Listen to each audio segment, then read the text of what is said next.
Hello, welcome to the talk. We are on the third day of Portal 9 convention, and now we gathered here to talk about the impact of LARPing on the players. And since we had a lot of talks and trainings a few days ago, we decided that we do not like the word education connected with our games because it sounds boring and school-like. So instead of education impact, we will talk about learning impact, which is more general and flexible and maybe better suited to games and playing. Because even if we do not any of the school subjects, we can actually, as players, learn a lot while we learn. And there are many things you can learn during the LARP. You can learn flexibility, crisis management, talking, convincing other people, argumentation, negotiation, but also things like empathy and feelings, and also expressing your feelings and emotions, and everything that is connected into playing a character that you wouldn't play in a normal life, but now you can play it because it's a safe environment of a game. But instead of talking what actually we can learn from a LARP, because I think all of you would agree that it happens, at least from time to time. But maybe let's make a short introduction. Any of you from the audience, please tell one thing that you have ever learned while playing a LARP. Let's go on from here. I've learned how to manage the situation of crisis connected with people who don't agree on the point of the matter, like how to deal with people who have different opinions and how to get out of this situation that like everybody is not killing each other. Thank you. Let's go on. All right.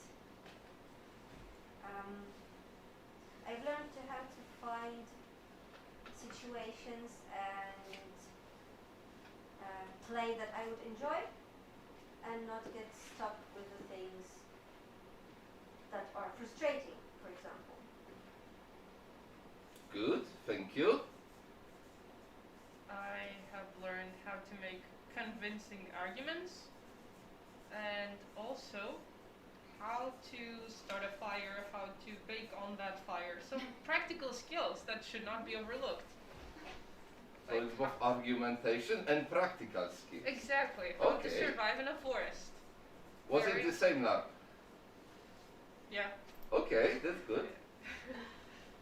For me, I would say I learned a lot about teamwork and how important it is to have a group that you can trust and that you work together for the objectives of the group. And this was powerful for me because usually I tend to do things alone on my own, and it was very good to be able to rely and work together. Okay. I have learned that the personality of a person is a combination of many stuff, and because on a LARP, because of the setting, in a very short amount of time, you have to make a lot of decisions, that one decision or one action of a person does not characterize the whole individual. Great. I have learned that sometimes humans act in ways you do not anticipate, or in ways you cannot explain why, ways that you can't explain why they act like that. And in general, I have learned that like when my character did stuff which I couldn't explain, like why he did it, I realized that the human brain and the human thought system is so simple, and human feelings are so complicated. So sometimes we can't really explain our actions. Thank you. For me, it was I find out how to deal with a situation that I used to feel uncomfortable or like hate speech. when someone speaks to you like really bad for no reason or just because he has his own ideas, how to deal with that through LARP. Great. Well, Oh, something more. Go on. yes, for me personally, I tend to be more reflexive and think a lot before acting and then forget to take action in my life. And with LARP, where you really have to take decisions, take action to this, I think it's really pushing me whenever I play to get out of my comfort and actually take action without overthinking it.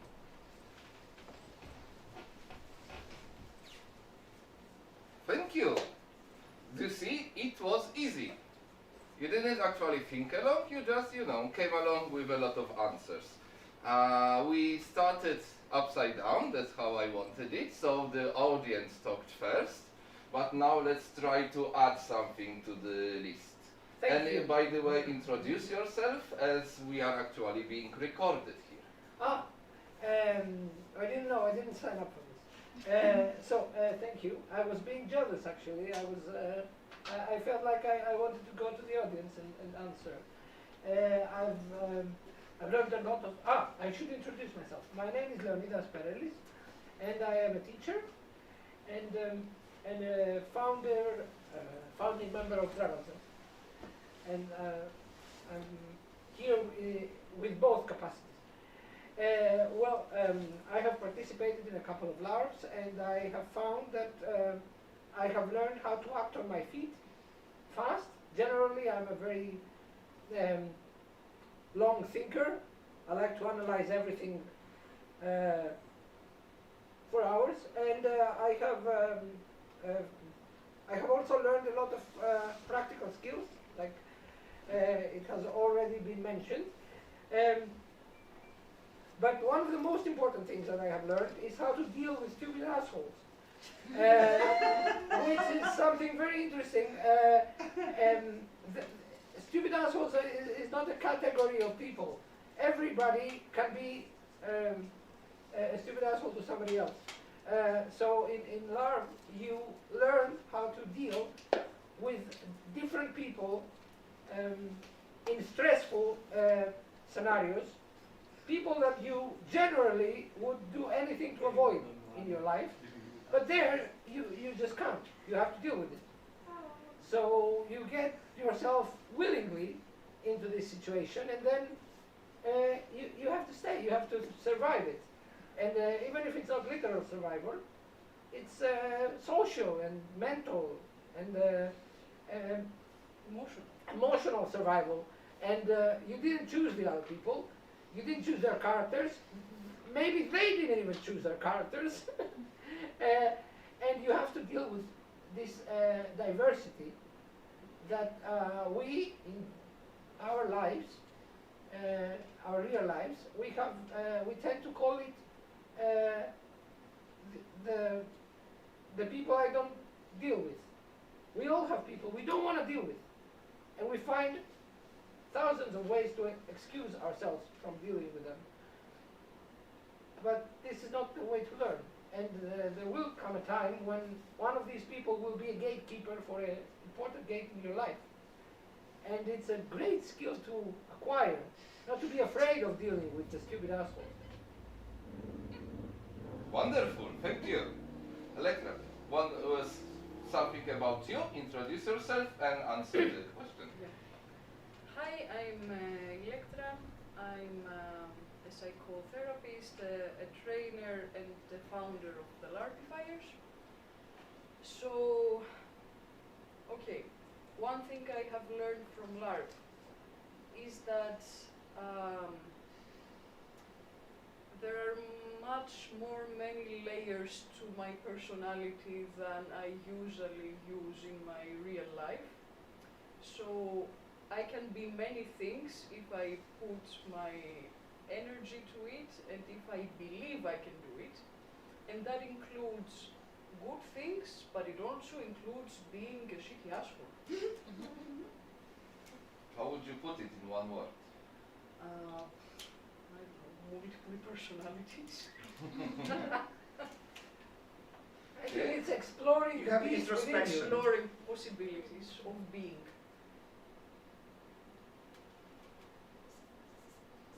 multiple personalities. Okay, I will like put that it. one. Okay. Okay. To round it up, my name is Zbyszek Janczukowicz. I'm from Nausicaa Foundation and I'm a LARP designer, organizer, but not only LARP. I also deal with European projects. So I do not only play games, I only do the bureaucracy behind it, the strategic planning. You mean And you also do that? I also do that. Okay.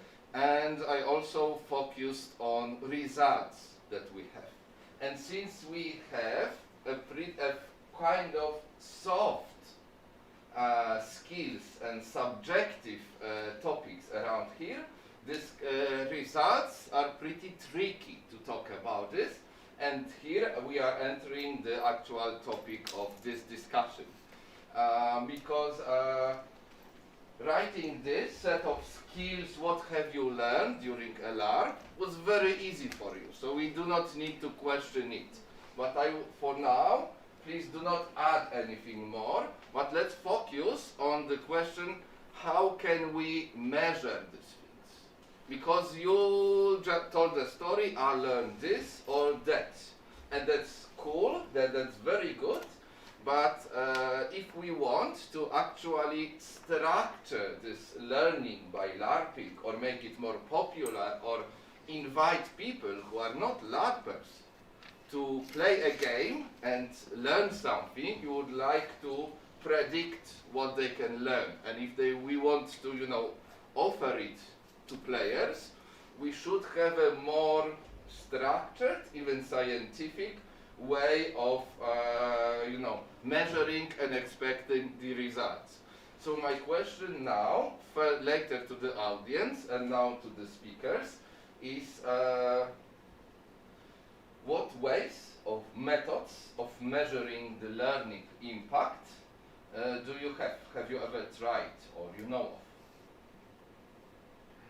Well, I've never tried measuring impact on a LARP, despite the fact that I helped organize one, because it was my first attempt in helping organization, and measuring was not high on my list of priorities. But I've worked as a teacher for more than 6-7 years, and we as teachers, it's maybe our most boring duty. We have to measure results. Our main duty is to produce them, but we also have to measure them. So I have some long experience on how to measure results, and it's really difficult. Go on. But there are ways, and I don't think it's possible to find the best way beforehand. If I really want to measure results, I would try multiple approaches, because I just need one of them to work correctly, and many of them are going to definitely fail.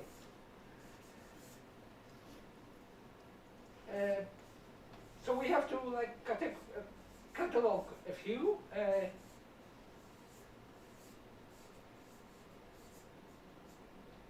The most direct way to measure results, in my opinion, is to observe.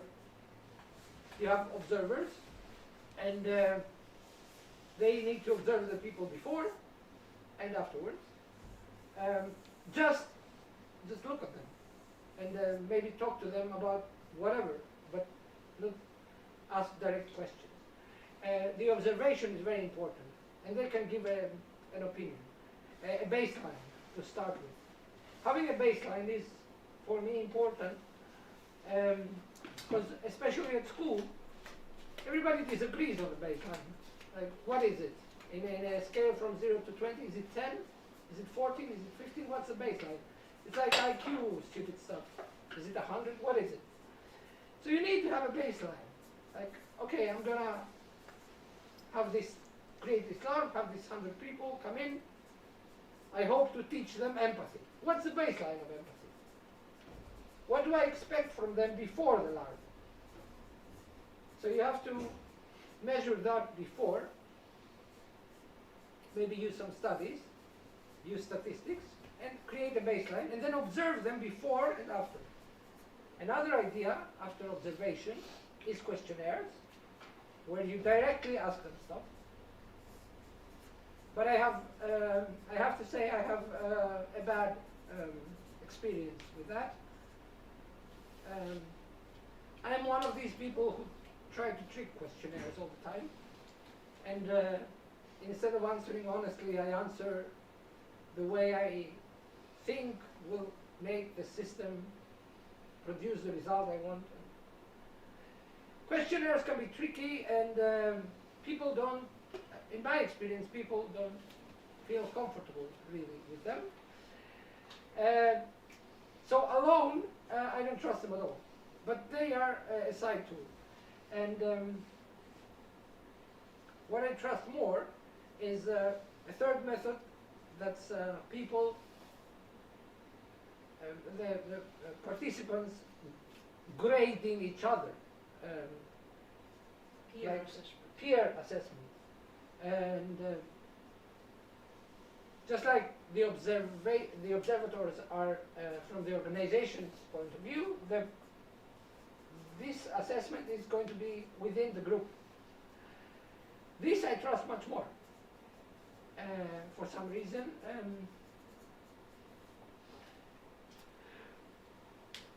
And it can produce very healthy results. And then self-assessment together with that. First you assess your peers, and then you can maybe better assess yourself. The tricky part is, okay, let's say I create this process and these people assess themselves, assess each other and then themselves. How do I get this information raw as possible, without too much overthinking of it? And the main answer in the literature, as far as I know, is questionnaires, which, as I said before, problematic. But maybe, especially if we talk about qualitative research, maybe we can get an essay or something more open than a direct question,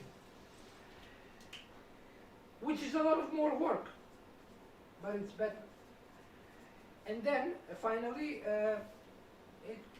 it is my opinion that, especially with LARP, assessment should take some time, a break. As with general learning, the child, we educators know, or should know, that when we teach math or any subject, this is when the child or the person in the classroom hears about it. It's not the moment he learns about it. That moment comes later. It comes after sleep, it comes after a few days, it comes after interacting with the world, it comes after internal thought processes that even cognitive science has not completely analyzed. So I want to say that assessment should be multi-layered. We shouldn't just assess before and after and by. We need to assess later again and compare results, and then have a second LARP, and then again a few layers of assessment. And then maybe we can be closer to the truth. That's my view. Thank you. That's actually a lot of answers, but we still have some place. Electra, would you like to focus on some of them? I would like to add also. Ah, great. Yeah. Interviews, focus groups, experiments.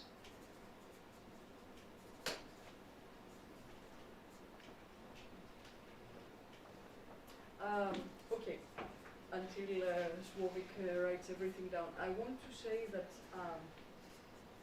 when we are talking about measuring results, we're essentially talking about research. Okay, and I know that research is a word that many people, by hearing it, have headaches, attacks, and generally it's, I don't know, a subject that not many people have learned to love. Then especially qualitative research, as also Leonidas said, tends to be more easily lovable, but quantitative, most people have learned to hate it. And my argumentation is that people have learned to hate it because of the school system. Okay, actually, qualitative research and statistics is a fantastic tool that does not need to be, you know, pouring fear into men's hearts. Okay, it's not a monster, it will not eat you alive. You don't need to eat it alive either. It can be used, you know, in many ways, but you also need to know how to use it in order for it not to be, to make people feel uncomfortable or not to be too close-minded and all this stuff. So one question for me is, what is the tool that we are using? So is it going to be a questionnaire? Is it going to be an interview or a focus group or an observation study? Or even a participatory study? That's when we focus on the tool. But then when you go to the research design, you also need to answer, do I want to do a field study or do I want to do an experimental study? And do I want the research to be short term or do I want it to be longitudinal study? So there are many dimensions. You know how we have the mixing desk of LARP? Yes. There is a mixing desk of research. Okay. Let's put it this way. So according, you know, to what exactly you need, you know, push the faders up and down, and you come up with, you know, the method or the tool that best fits your goals, depending on what is it exactly that you want to measure. Mixing desk of research Yes. sounds very complex but fascinating. I More- would like to see More it. gamistic, right? But it's gamistic, Yes. and I'm as a person who loves spreadsheets, I would actually like to read more about it. Let's But- gamify your research. Do I get you right if you propose a mixing desk of research that every lab should have a different set of tools or methodology of research, and there is no like unified universal research that can be applied like both to combat LARPs, survival LARPs, chamber LARPs, or even like online LARPs, but you should somehow adjust to each game particularly? Let me put it this way. It depends what is the learning objective of the LARP. Okay, so if, for example, we focus on practical skills that Fotini mentioned before. Okay, let's say that we design a LARP to teach people about certain practical skills, woodworking. Okay, so the impact has to do, I think, with whether at the end of the LARP these people have more woodworking skills that they had before. Okay, so at the exact end, at the exact moment that the LARP ends, you can already have a measuring of the impact by seeing, okay, this person started without knowing anything about woodwork, and now he can carve something, I don't know, something. So you measure an impact. You see a skill that was not there before. But if you want to measure empathy, that Leonidas talked about before, are you really in the position to measure it at the moment the LARP ends? I would say no. I would say that you need to come back to these people 6 months later to see if you made an impact. And this is even arbitrary. Why Exactly. 6 or 5 or 7 or when? Exactly. So depending on what exactly it is that you're trying to measure the impact on or off, it's a different research design that you need to use. from personal experience, I can say that it took me years to realize the impact role-playing games and LARP had on me. It was a dawning moment that I was like, hey, where did I get all those skills? And then suddenly I knew my D&D, yes. But when I was playing, Jesus, I had no idea. Okay, Did I so confuse you? what you say, you only scared me personally, because as I understand this information, there are multiple tools and they have to be carefully adjusted to the game and also used and applied throughout a long time, which Maybe. is actually, Maybe, not necessarily. for some For cases, some, yeah. which actually makes, requires a lot of thinking and planning from the organizers, and also a lot of energy if we actually want to make it serious. Not to, look at the game as a game master and say, oh, they actually learned a lot of empathy because they were healing each other at the end, yeah? And so it's a more complicated matter, and it requires more energy. I can complicate it a little bit more if you want. Since we go into that direction, please, there is also one question. I also want to complicate it a bit more. I have something to add. Yes, I do agree with what Electra said. I had that in mind as well. I would say that in a LARP, the organizers are basically responsible for creating the tools that the players are going to use in the game. So maybe when creating the LARP, you also need to make a list of expectation of how the tools will be used. So the tools can be anything. If you start constructing a LARP saying, we want this LARP to help them with understanding what immigrants go through, for example, for Edinu, then you give them some tools in the game, like what do you expect them to do? Do you expect them to heal the immigrants? So you just basically go into the components of the LARP that you would expect to kind of like be hotspots for using a certain skill that you want to measure, and assess the individual engagement of the players with that hotspot. If it's, for example, a language learning LARP, and you want to help your students use future tenses, so you create a LARP that it revolves around talking about the future, then you have some observers in there that are kind of real-time assessing the students in their speaking skills, for example. So you really need to think about the assessment when creating the themes and tools for the LARP. Thank you. I think I have actually a question maybe for that. Yes? So in all of these, I see that there are multiple ideas about how to measure or to try to understand what is happening and so on. But my question is about, because that comes mostly from my work, so it's the question of the goals. How do we know that as creators or designers or whatever, we set a goal, try to achieve it, but maybe in the end the goal was wrong. So in my line of work in software, it's very important to understand if the goal was actually realistic. So my question is, which are the mechanics of the feedback loops that actually show us that the goal was correct? Okay, this takes us away from what we were talking about, but it's very interesting. It's another topic. Okay. I believe that the goals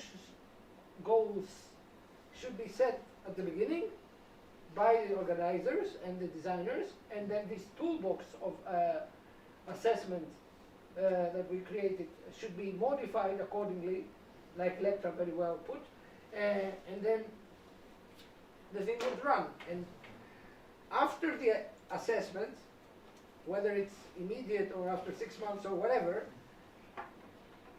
there should be an assessment of the whole thing, because the assessment of what people learn and the assessment of the LARP, of the process, are two different things. And after assessing the process, you realize whether you went towards your goals, how well did you achieve them or not, and whether you actually achieved other stuff that you didn't even imagine, which is very often the case. And that usually, like the assessment of the tool itself, whether it is a LARP or anything else, that usually happens way before, in the play testing phase. So by the time we are here to measure the impact on the actual players, that means hopefully that the assessment of the tool itself has already happened. Not always, but hopefully. And sure, it may need to happen again, but this is meta-assessment. Yeah, this is, we are not speaking about assessing the game or the mechanics of the game, but just the impact on participants now. But from what you said, I already get it that my life will not be easy the following years, because we don't either, it's not enough to think after the LARP, and maybe, you know, call the participants and question them, but we also have to think before the LARP. So it's actually crazy adventure to you know, make a game and count on, you know, understanding better the learning process. But I will still try to do this at least a few times. So thanks for expanding these things. I would like to add something. Yes? That it also, for me, it plays a big role. Why do you want this impact assessment? Okay, you may want it for yourself, okay? To know if your LARP was successful in your learning objectives, which is fine. You may want it for your national agency, if you're running an Erasmus Plus project. You may want it, you know, to come, you know, to a convention and show the results, you know, of your project to other LARP designers, or you may want it for academic purposes. Okay. This may also play a role in what you choose to do, because, okay, let's say, I will take for Denise's example about the LARP that has the learning objective to educate people about immigration. Okay, so we run the LARP, and then we use everything, okay, questionnaires, interviews, focus groups, observation sheets, everything. The thing is that we don't know exactly how sensitized and educated to the matter the participants were already before coming to the LARP. So you will see an impact, but you will not be able to tell with 100% certainty that this impact is because of my LARP. Okay, maybe it's because of your LARP, maybe it's because during the breaks they talked with Monica, and Monica actually educated them, and not the LARP itself. Or maybe they got a bit interested in the matter and went and did other classes. Okay, so you cannot, not with every methodology of research can you actually prove causality. That thing A caused outcome B. If you need to prove causality for any of the before mentioned reasons, then you need a much different research design that doesn't only have to do with research after the LARP, but you also need to do research before the LARP. Now it is a LARP within a LARP already, because I would have And to research within a research. I have to establish what kind of role am I playing, as am I a project coordinator, or am I an academic researcher? Or I would add a third role, because maybe I'm just an educator who doesn't need it to report the project, because I can do this well anyway, and I'm not writing an academic book, but I have another purpose. I actually want the players to realize that they have learned it, because it's not only the playing, but the reflection after the playing, which actually, you know, saves this fresh data, and actually thinking about what I have learned makes it deeper. and makes it stay. So I actually at the third role, and this is the most important for me, to speak with the players about it, to make it more like actually, you know, make the impact be there. But let's play this LARP within a LARP. Okay. Well, I have to take a second to appreciate Yes. his work. I mean, this is beautiful. T-shirt. and it's- Oh, we have not introduced. So Słowik is helping us. He's from the Polish LARP community. Thank you for a smart diagram here. This is Okay. wonderful. It's a labyrinth. You're about to enter. It is a labyrinth. If I Okay, so understand I will go to the labyrinth then, and there were 2 questions. So please go on. It was, I think, more of an observation, like reflecting on my teaching practice, and also with assessing how students develop their social, emotional skills. This has been very hard to assess because it's very immaterial. But we would always do prior evaluation, initial evaluation, and evaluate after, because as you said, you don't know if the people who come to Edinu, if they are already working with refugees and very empathetic towards their cause, or if they are nationalistic, migrant despisers, let's say. And I think, yeah, that somehow there should be some prior evaluation. Also, in my teaching association, I did the Teach for Romania program. We would have these tools where we would try to assess soft skills. And we had these descriptors, like how does empathy look on level 1 and how does empathy look on level 5. And then we would do an initial observation after spending, let's say, a month with the students, and then maybe do it again at the end of the semester or at the end of the school year and see if empathy 1 transforms into empathy 2 or 3 or something. We would try to do this through observation mostly. It is the baseline thing. You have to have a baseline before. This evaluation before is very important, especially, I mean, actually always, but especially if you want to prove causality.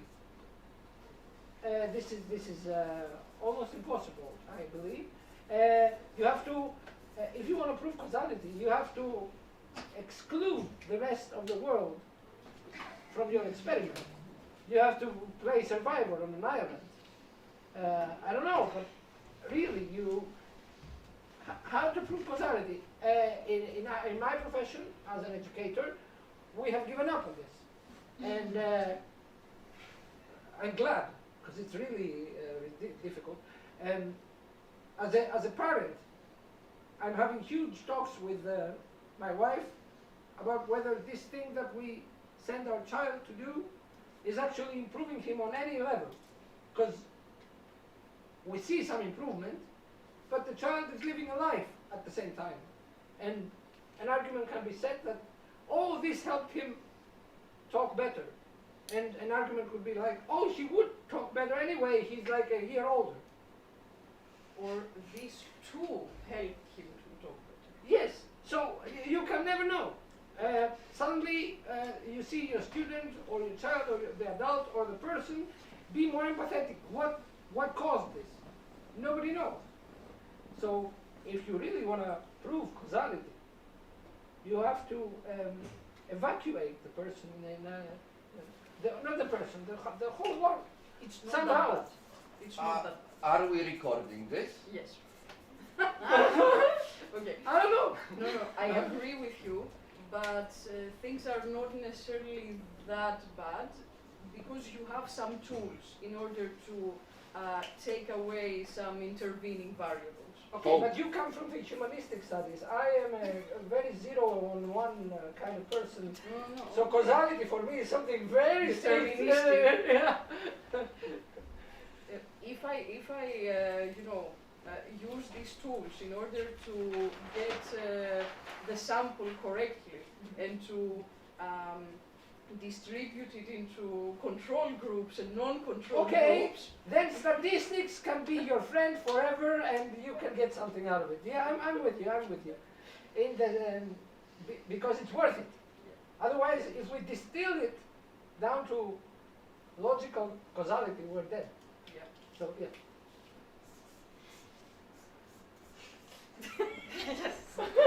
So, about that, wouldn't it be simply easier to just ask the participants what they learned from the LARP? So That's just what you do in the interviews. simple, yeah, exactly. But in the Montessori schooling system that I kind of had the chance to engage with, there was this semester assessment that we had that wasn't tests, but it was basically a folder where the students would sum up in their own words what they learned throughout the year in a class, for example. In math, what was your favorite bit about math? Write a bit about it. So what you used this. So maybe something like this could be used in a LARP. Like, it's not a very concrete form of assessment because you don't get to control what the participants write about, but you definitely get to see what they learned from the experience itself. So you basically have them sum up the LARP or some points about it. We use that in Yeah. Dive-In. Exactly. So we did an open focus groups, open discussion, and we used counting codes to see how many times and how often would come up the things that we wanted to measure, etc. Mhm. The thing is that I would argue, and based also on my personal experience as a player, that having the LARP and doing the focus group just a couple of days later will give you nothing. Okay, like with some LARPs that I participated, it took me even a year to reflect and be able to tell you what it is that I learned through that LARP. Mhm. And maybe if you ask me in another year, maybe I will tell you even more things or different things. So the self-assessment is great, but again, it takes time. Mhm. It takes time, it takes a lot of reflection, meta-reflection, and are you participating in the reflection or do you leave it just to the player? Again, It it's, depends. It's a tool, but Actually, at my master, I learned about a new methodology that is not very known in England, but more in France. It's about narrative method. That means that you give a paper to someone after the LARP or before the LARP, and they can write whatever they want about their life, what they learned, whatever they want, no questions. So you can grade what happened before his life, before the LARP in his life, what was his expectations, or if he didn't have any expectations, what happened during and after. So that was a method that could actually help you because you look scared. Thank you very much. It's written down and we will definitely give it a try. I have two questions, if that's okay. The first one is about, we talked about measuring results when you have to present them in an academic research or for an organization. And I think the gaming field, and when trying to measure the impact a game had on people, it's extra harder to convince people that your results are valid when it comes to using games as a, because it's not as established as, like, people don't take it as granted that games are good for you and they improve you, so let's talk, we have that as a fact and we talk after that. And I think it makes it harder while trying to convince people that what you do matters and has results. You kind of need to, or tend to use the measuring tools that they would use for all other academic research, like Excels and all that numerical and stuff. And I would like to ask you if those tools you think are limiting you, in what way, and if you had the freedom like to present your results in any way that you wanted without caring about if people will take it seriously, what would you like to be able to express more through those results, if that makes any sense? I'm kind of lost. Any of you? I have a reply, please, but please. would No, you no. want clarification? I would love a rephrasement. Yeah, I know. When you do academic research and want to present results for like a panel or an organization, I think that you tend to use the presentation and measuring tools that most academic fields use, like Excels and statistics. Yes, and pies and charts. And certain quality methods So, to. let's check if I understand you. Yeah. There are some like how the research should look serious and Yeah, similar to other research. It cannot be something, you know, totally out of the blue, like, you Yeah, know, you have some to do unicorns written, draw on a meadow, and then we interpret, you know, Yeah. the mood of the person who draw it. Yeah. So we need something that looks serious. Yeah, And yeah. the question was, if we didn't care about how it looks, Yeah, if the if you people find it believe it limiting, or no, limiting. how we would do this research if we are not limited and we can do anything creative. Excellent. That's excellent question. So please go on. I will start because yours is going to be better. I believe that it's really limiting. I believe that we always have in the back of our minds this factor, like, okay, I'm going to do this research, I'm going to learn this stuff, but it has to look proper afterwards, and it has to be useful afterwards, and it shouldn't matter in our as a rule for what tools we use or how we do it, but it does. It's annoying. It shouldn't. So it's my opinion that the results are better as raw as possible. For example, if I have like 100 people participating in my experiment, and then I have 100 essays from them, like 2 pages each, and then after 6 months again, and after 6 months again, and after 6 months again. And I have tons of data, and they are the real data. Now if I take this and I process it and I create pie charts and statistic stuff, and then maybe people are going to be more willing to take a look at what I've done, because nobody wants to read tons of raw data. But the truth is in the raw data. So the best way to understand what has been done is to read the 1,000 pages. But it's annoying, nobody does it. I agree, and I don't agree at the same time. Okay. Excellent. I agree because yes, the truth is in the raw data, but nobody reads it. Yes. So I totally agree. And also another issue that I would raise is that research is a very elitist knowledge, unfortunately. It's a knowledge that is, reserved for the few, and it's something that can even, in a classist way, segregate the ones who can understand research and the ones who just see a Gantt chart or a pie chart and they get impressed without having no fucking idea what the chart says. And this is the problem for me.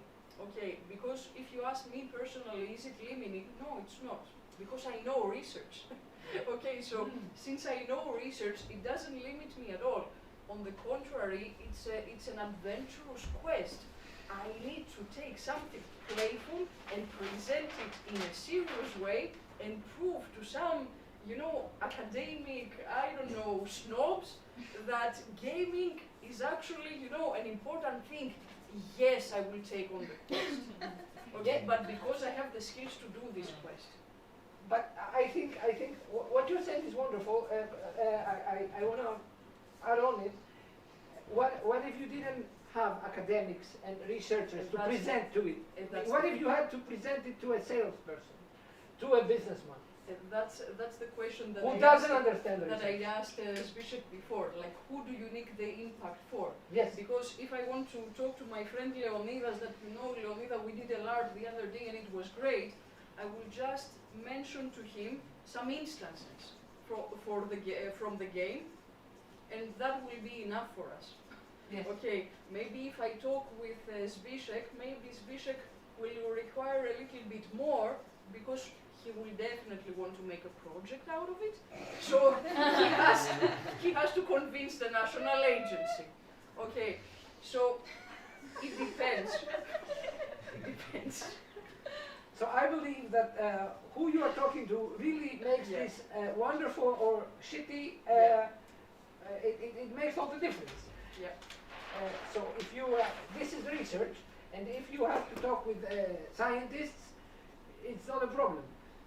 But it's often the point that you need to talk with people who want the numbers, Yeah. who ask you, like, give me some results, like Exactly. a page, give me one page. And creating this one page from the tons of the data is a very big problem, especially in our age of misinformation, of tons of information, of immense data input that we get in our lives. I mean, 20 years ago, I can say from reading, I wasn't a sane person. I was like a monkey back then. But 20 years ago or 30 years ago, researchers didn't have this problem because people were, the generations back then, they were accepting results in a more elaborate manner. Now they want to hear 3, 4 numbers maximum. The elevator pitch. Yes, yes. You have to explain everything in 5 minutes. Yeah. And this is a real difficult part of this. Sorry, Zbyszek. No, it's we began to be legendary. There is a quest, and we are just departing on a quest. I love this attitude. Thank you for using this word. I will conclude with it because the time counts, and we have only 1 more minute to convince the national agency to this word. So I would like to move you a little bit. Please imagine that instead of our speakers, we have 2 agents now, or symbols. One is the agent of despair or critical thinking, and the second, the agent of hope that says, yes, we can do this quest. And please, I would like you to stand on this side of the table, you on this side of table, and our guests, please show yourself to the camera as well by choosing either the agent of despair or the agent of hope. And please stand up and make your choice. Choose them for what purpose? Are you? We are about to start a journey or a quest. We will try to do research to measure the results of LARPing on players. Do we have a chance to succeed or no? It's a hopeless journey. Hopeless success. I know it's not black or white, that's what we've been talking about, but now you have a black and white choice. And please be honest about it. You should choose 2. Oh no. No, I am. The poor guy. I am very crossed, and I will stand here. You don't get to make us make a decision and then stand in the middle. Yeah. True. Yeah.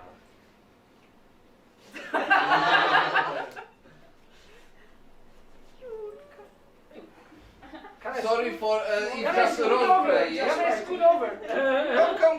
Come. Man, I really like the way you ended this, and I enjoy my role in making this distinction because I am a hopeful person too, deep down. And I'm also a very desperate person. Yes, no, it's a wonderful way, but this is the only way to defeat despair, you know. Go to the hope side and then despair will be alone. Let's Yeah, So- wonderful. let's go there together. Thank you very much for today. Thank you.